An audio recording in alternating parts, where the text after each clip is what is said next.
Bonjour à toutes et à tous et bienvenue aux Chroniques du Saint-Esprit. En cet épisode spécial des Chroniques du Saint-Esprit, nous allons voir ensemble le Saint-Esprit de Dieu et la Nativité.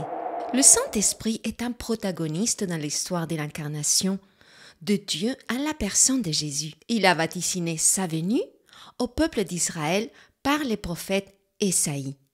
Il a annoncé sa conception à Marie.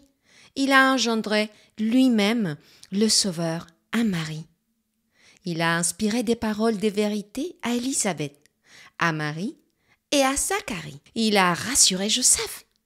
Il a protégé tout ce processus par diverses révélations qu'il a données à Joseph et au roi mage. Et pourtant, c'est le grand oublié de cette célébration.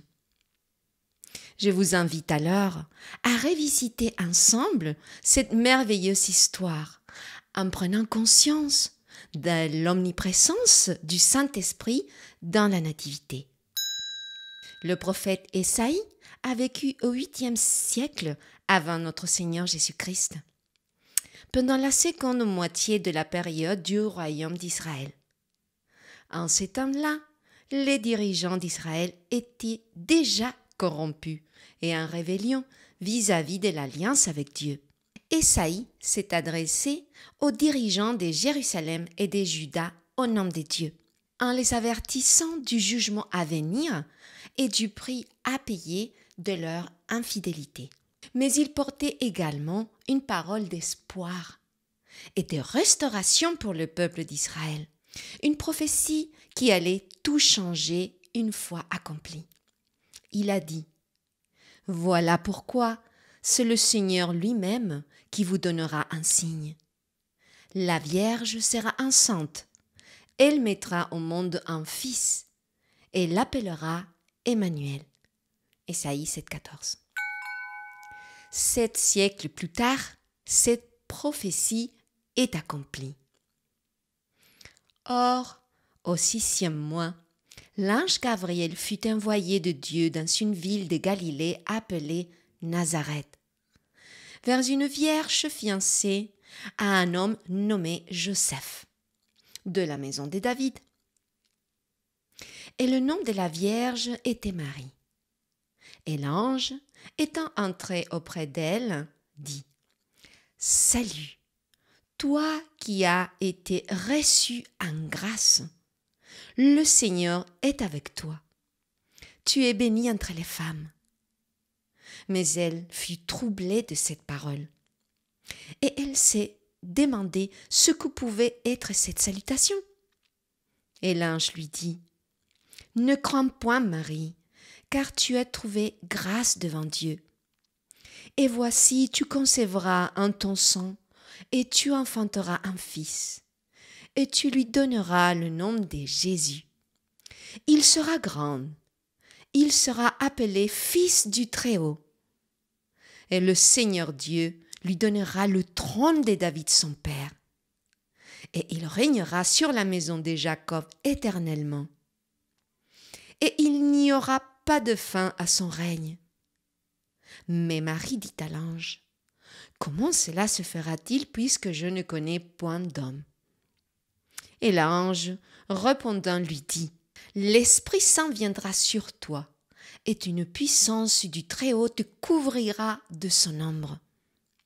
C'est pourquoi aussi le sang qui naîtra sera appelé Fils de Dieu.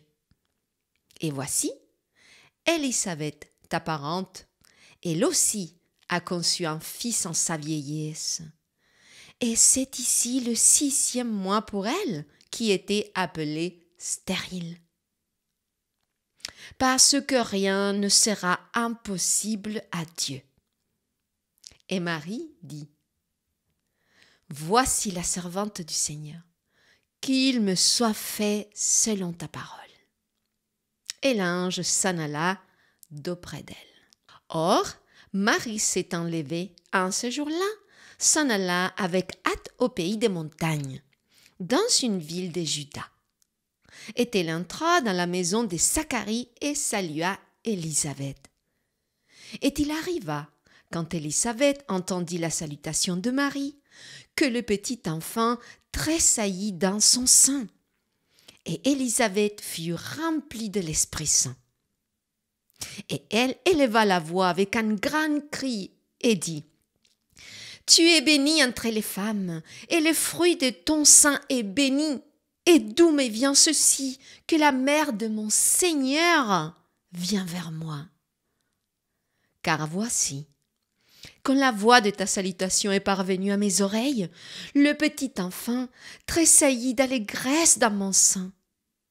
Est heureuse celle qui a cru, parce que les choses qui lui ont été dites de la part du Seigneur auront leur accomplissement. En ce temps-là, Marie rendit grâce au Seigneur en disant: Mon âme exalte le Seigneur, exulte mon esprit en Dieu mon Sauveur. Il s'est penché sur son humble servante. Désormais toutes les âges me diront bienheureuse. Le Puissant fit pour moi des merveilles, saint est son nom.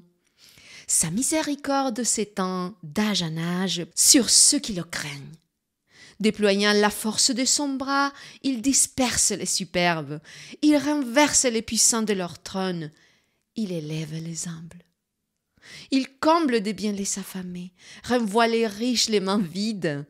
Il relève Israël son serviteur, il se souvient de son amour, de la promesse faite à nos pères en faveur d'Abraham et de son peuple à jamais.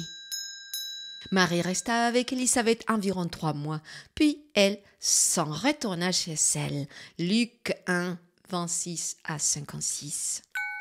Alors oui, sans aucun doute, nous pouvons déclarer et proclamer que le Saint-Esprit de Dieu est un personnage principal dans le plan de salut et de rédemption qui est la naissance de Dieu dans ce monde à la personne de Jésus et qui commence donc la nouvelle alliance. Je suis consciente que les temps sont complexes, donc n'hésitez pas à prier le Saint-Esprit afin de trouver clarté dans vos doutes, mais surtout de le prier afin qu'il rallume le feu de votre cœur pour trouver le véritable esprit de Noël, celui qui fait tressaillir votre âme comme chez Élisabeth, celui qui provoque émerveillement vis-à-vis de l'arrivée du Sauveur sur terre comme il y a 2000 ans chez les bergers. C'est lui qui génère l'expectation dans l'attente de sa naissance chaque année dans le cœur de chaque chrétien. Et que votre âme exalte le Seigneur, qu'exulte votre esprit en Dieu votre Sauveur. J'espère que ces chroniques du Saint-Esprit vous rapprochent de plus en plus du Saint-Esprit de Dieu. Et que le Saint-Esprit soit sur vous, vous corrige, vous protège et vous guide. En ton nom, Seigneur Jésus. Amen.